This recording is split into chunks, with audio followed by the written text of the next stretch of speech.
Кәріз желілері бітеліп қалмас үшін арнайы қоқыс жинағыштарын орнату қажет.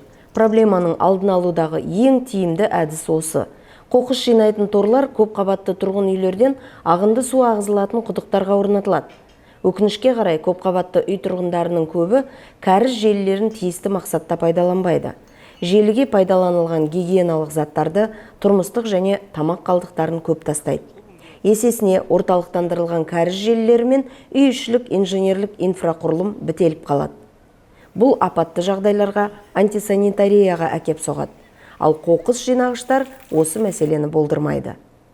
Су ресурстары маркетинг жауапкершілігі шектеулі серіктестігінің кәріз желілері бойынша қызмет көрсету бөлімінің мамандары осы бағытта талдау жүргізіп, ең проблемалы тұстарды, яғни ұңғымалары жиі бітелетін көп қабатты үйлерді анықтады.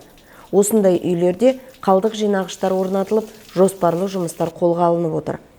Үй-ішілік кәріз желілеріндегі проблемалардың алдын алу үшін тұрғындар оны пайдалану ережелерін қатаң сақтауы тиіс және унитазға әртүрлі қоқысты тастамауы керек.